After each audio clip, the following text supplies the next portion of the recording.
Who do you think won? Oh, this could be the next topic. I think that our move into Iran, I think it was an L for us. I think the United States and Israel took a L with that conflict. I don't know what your position is if you want to. I'm a major proponent of not having a nuclear-armed Iran, so I was okay with it. Myron Gaines confronts destiny in a heated discussion over U.S. foreign policy, the Middle East, and nuclear weapons, especially regarding Iran, Israel, and America's role in the region.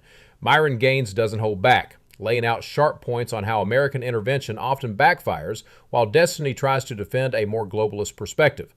Throughout the showdown, Myron Gaines challenges destiny's assumptions, calls out hypocrisy, and questions who really benefits from U.S. involvement abroad. Those, we call them bribes, but that came after Israel won basically 4 wars against all of these countries. With our aid. Not until 73. Like, Israel won 48 basically on their own. They, the Suez Crisis in 56, they won on their own. In 67, well, they kind of lost the Suez Canal crisis, though. They kind of got ran out. No, absolutely not. The Suez Canal crisis? Absolutely The not. U.S. told them you got to leave. Exactly. They got run out. The U.S. told them to fuck off. Yeah, They didn't. It's not because Egypt beat them. Nasser and Egypt would try to claim later on that they did, but it's because the U.S. told them, like, hey, you guys are yeah. Because so, but I'm saying that, like, they had the military might. They beat everybody around them. Like, well, they had France and they had the U.K. with them as well, and they you know, kind of came in. They were getting $3 billion yearly drops like they get now from the United States. Well, yeah, but and that's the thing. Like, but also, like, all the Arab states were getting helped by the Soviet Union and everything too. Like, they were constantly resupplying these guys because they had an interest there. Well, so with the Suez Canal crisis, right? Like, obviously this was a better time because back then we didn't really have a side as much, right? Eisenhower told them, get the hell out of there or else there's going to be some serious problems. They got out of there. And I would say the Suez Canal crisis created the nuclear arms race because after Israel had that embarrassing situation, they went ahead and, you know, got the nuclear bomb. They have it illegally, which I find kind of hilarious that they try to tell Iran that they can't have nukes when they have an illegal nuclear program. Yeah, but I mean, if you ask anybody in the world, who would you rather have nukes, Israel or Iran? Like, even Persians, even the Iranian people are gonna be like, yeah, probably better with Israel. Well, here's the thing. I mean, we also said that, oh, you know, North Korea can't have nuclear weapons, but what ended up happening?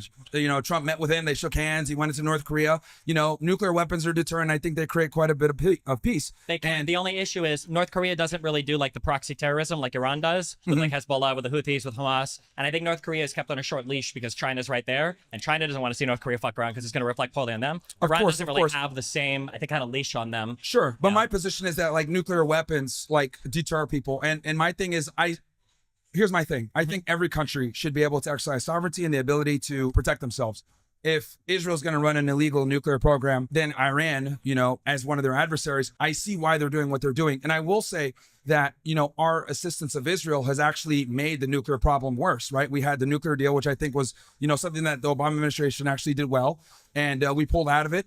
And that created a lot of problems for us. And I definitely agree with that. Trump did pull out of it. It was really bad. It was, look, you know me. Sure. I like Trump, but I will criticize when he makes mistakes, and that was a fatal flaw. And I think that's kind of led to the bad foreign policy that we have now. I think it's one of the biggest mistakes he made foreign policy-wise. And, you know, that was the Israel lobby, right? Yeah, I mean, I feel like at the end of the day, I mean, I think we backed the right horse. I mean, Saddam Hussein is out. I mean, Iraq is like chugging along. Assad is out. Syria is heading in a direction that's probably going to be markedly more pro-West and more anti-Russia. The only player left is really Iran.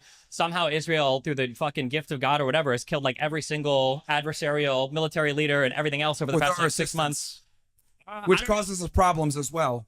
I mean, in the 7-3 war that you mentioned before, how they won that one, like they won that one by blackmailing us with bombing the Arab world with a nuclear bomb. Yeah, they definitely were basically, you know. Yeah, I heard the third temple has fallen, I think, from Dosha. Yeah. No, we yeah, can for agree on sure. that. But I'm just saying that, at the end of the day, like Saudi Arabia, most of the Gulf states are happy to have Israel as a friend versus Iran, who's going to be competing with them, blowing shit up constantly. Like, they don't like those people very much. You know, you've got like everybody would just prefer to see a strong Israel in the region versus a strong Iran in the region, who's like causes trouble for everybody, you know? Yeah. So when it comes to Saudi Arabia, I actually agree with you on that. I've said this forever, that like the Gulf states are cucks for Israel. They just secretly do things behind the scenes. They just don't do it publicly. Yeah, because obviously they would be looked at poorly. But I also do think that a big reason why these Gulf states play so nicely is because the United States backs Israel. So in other words, Israel wouldn't be doing the things that they do and having the reckless foreign policy that they do, assassinating scientists and doing all the things they do all across the Middle East, if it wasn't for us backing them. And I think by us backing them, it's created us quite a bit of problems here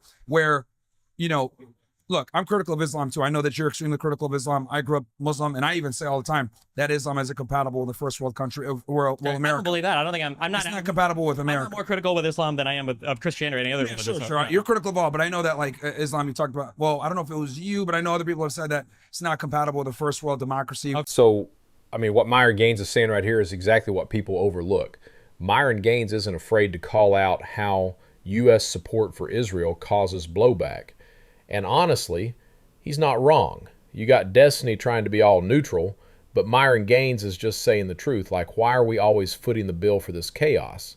I feel like Myron Gaines is just laying down facts while Destiny is dancing around them. Right. No, probably just me, because I don't think religion has much to do with like the Middle Eastern stuff for the past like 50 years. So a lot of people don't like that take. It does play a lot into it. But the point I'm trying to make is that, you know, I don't think they hate us because we're Americans is what I'm trying to get at here. I think, Iran? Well, the Middle East in general, the entire Middle East. Oh, no, they got plenty of good reasons to not like us. Yeah, but yeah, it's because of a lot of our interventionist foreign policy, which is to benefit Israel. So my argument is simply almost every, you know, terrorist attack that we've had to endure has been because of our really bad foreign policy to benefit Israel. And I just don't see the benefit there for us as the United States. I mean, we don't see the benefit, but we don't see the detriment if we would have lost there, right? Like, imagine all of those states were hostile to us. You know, what would open? I don't think it would be, man. Why not? So I think if we didn't have this like crazy interventionist foreign policy at the benefit of Israel, I don't think they would hate us like that, man. Like, you could look at these Gulf states that have money. These other Arab countries would probably been able to have stable like economies, utilize their oil and their other resources, have some money. And are we assuming if Israel like didn't exist? Or because I would say, like, if Israel wasn't there at all, not to make some argument on whether we'd kill all the Jews or whatever, like, let's say Israel wasn't there at all. Yeah. I feel like they would all just be fighting each other, because I feel like prior to like Israel being there kind of gave them a central enemy to kind of like fight for a while. But prior to that, when Britain was carving it up after World War I, you had like the Mandate, you had like the Turkish Revolution, you had Egypt, like one of their own state, like everybody kind of had their own state, and people were kind of like vying for influence and you know, like it's like, you know, a bit of argument. Yeah, so I've always been critical with you know, the Arab world. Like, they need dictators and monarchs for a reason, right? Sure. But I do think, as far as like us and our relationship with them, I don't think it would be as bad as it is if it weren't for all of our interventionism on behalf of Israel. Let's say that like Iran falls tomorrow, and let's say it's not. Let's say it's replaced by something stable-ish, right? Or it's not. It doesn't like. Who do you think won? Oh, this could be the next topic. I think that our move into Iran, I think it was an L for us. I think the United States and Israel took an L with that conflict. I don't know what your position is, if you want to. I'm a major proponent of not having a nuclear armed Iran, so I was okay with it. I feel like Myron Gaines showed a lot of vulnerability here by saying we took an L, and he's not afraid to say it. Myron Gaines straight up called it a loss. And he's right. We spent billions, risked so much, and for what? Meanwhile, Destiny is acting like this was all worth it. Nah. Myron Gaines is reading the situation way clearer than Destiny here. He's calling it an L because it was. No sugarcoating. Okay. Yeah. But I mean, like, I don't like the way that we got there, though, right? I would say that exiting the nuclear deal was really bad. Israel loved that, and Saudi Arabia loved that because they fucking hated us when we signed that nuclear deal with Iran. Yeah. And then bombing. Well, Saudi Arabia, they're cool with Iran now. They've opened back diplomatic relations. They're cool now. I mean, they have, yeah. But I mean, like, these guys are diametrically opposed to each other in terms of interest. Like, Iran backs the Houthis a lot. Saudi Arabia tried for like 3 years to bomb and get rid of all of them. They weren't, like, I don't think they. Yeah, people don't talk about how Saudi Arabia has been killing Yemenis for years, and you know it's literally a lot, yeah, terrible. And I've been critical of the Saudi Arabian government for that too. Yeah. I guess I'm thinking, like, if Iran were to fall and that whole region were to be like friendly-ish basically to the United States, that just seems like a really good state of affairs for us. Because aside from Iran, like, who would give us trouble there? Well, I think the only reason they give us trouble is because of our foreign policy, right? So like, I think it's better to just like not, you know, give Israel all this aid and let them hash it out over there. Like a whole region being friendly towards us, but there's like an issue still with Iran. Do you think we should just exit completely and risk losing the entire region to Russia, China, India? No, I see your perspective. What I'm trying to say is, like, the Arab world really doesn't like us. Like, so, okay, I'll give you an example. So like when Biden was in, right, like Saudi Arabia was flirting with BRICS, right? And it took Trump going over there, right, playing off like, I'm not friends with Netanyahu, went over there, met with, you know, the leader of Syria, al-Shara, aka former al-Qaeda guy, you know, we'll lift the sanction off you, and then we'll meet with the, you know, we'll go, they give him the jet or whatever. Like, we almost lost Saudi Arabia to BRICS. My bottom line is that, like, and I think you would agree with this, Saudi Arabia just does what's best for Saudi Arabia. Like, sure, but I mean, like, who would you rather have access to? The United States, who's like signaled that they're going to have a strong interventionist policy, or like when it comes to defending your interests, or somebody like Russia, you know, when Putin sits by and watches Gaddafi getting by bayonets, or sits by and watches Assad's regime completely and totally collapse, or watches, you know, Syria be involved in a civil war for 10 years, or watches Iran crumble because Russia can't handle its own war right now. Like, it feels like the U.S. is a good ally to have in your corner, and then we could defend and ensure trade. You know, like, let's say like the Houthis were up to their, you know, shenanigans, and it wasn't the U.S. that was interested in that region. Let's say it was fucking China or Russia. like, who's to say that the Suez would have ever opened again? Like, would they have had the capability to even send ships down there to? And does Russia even have a fleet anymore? They would have. They would have. But my bottom line is that, like, the Saudis and a lot of these Muslim countries or these Arab countries, they already don't like us because of our policy, right? Like, I disagree. I feel like they like us quite a bit. I think they're right. I think that's why most of them, like, people like tried to hype up that Abraham Accord shit, but I think that, like, most countries are like, listen, the fighting shit is gay. Let's just, like, move on and, like, build up and make economies. Yeah, but the Abraham Accords, like, kind of led to, like, all of these problems. It was one of the reasons why, you know, we had the altercation that we had. But to go back real quick to the Iran thing, so I think it was a monumental failure. And I'll give you my position real quick, and you can tell me what you think. The reason why I think it was a monumental failure is because unless you affect regime change, everything else was a waste of time. And I would argue that we made them stronger by intervening, because what ended up happening was they survived the assassinations with their generals. They survived the precise attacks with the nuclear scientists. They did. Yeah. They did. But the Ayatollah's still alive. They still have their military intact to a degree. Yes, they were weakened. Yes, Mossad did a fantastic operation getting behind enemy lines and destroying air defense and jamming radars. Fantastic. But they did all that and, you know, showed their cards, and they couldn't effectuate the regime change because they were hoping that by them, you know, doing all this, it would make the Baloks or one of these other, rebel groups say, let's go in and like take over. And they didn't do it. Actually, the opposite happened.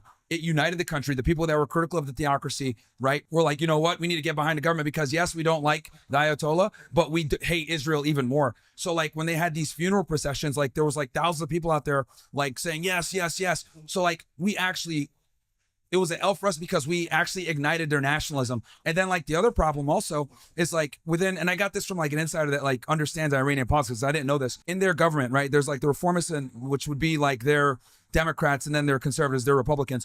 And there was a lot of fighting in between, like, hey, diplomacy with the West or no diplomacy. And basically what happened was when Israel attacked with Operation Rising Lions, they said, you know what, fuck it. We're going to hit them hard. And then they just started hitting Tel Aviv super hard. That's why we saw, them being able to attack a lot of strategic sites, hit their intel bases. And obviously Israel withheld this because they didn't want anyone to know that they were being hit. But it's coming out now that they are actually hit pretty hard. Tel Aviv got destroyed.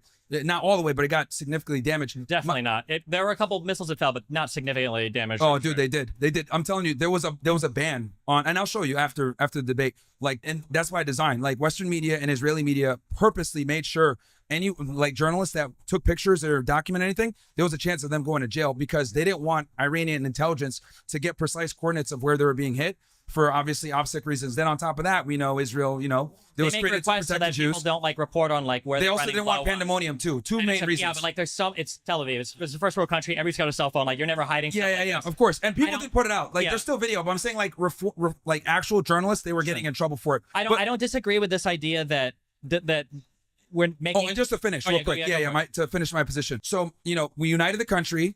The regime is still in power. All we've done is embolden them to get the nuclear weapons even more so now, because they're like, now we need a nuclear bomb, right? They kicked IAEA out, which the IAEA, International Atomic Energy Association. Yeah. The long story short, they were supplying us with information about their nuclear capabilities. Now they're gone. The last person actually just left today from Iran. They kicked them out. So we have no oversight of their nuclear program. And me and you both agree that leaving a nuclear deal was absolutely stupid. So now we have nothing. And I think that, if anything, since we didn't get rid of the regime and they've mastered the cycle, the centrifuge cycle, they're going to get another nuclear bomb. And let's assume we go off what Trump and Hegseth said, 1 to 2 years behind.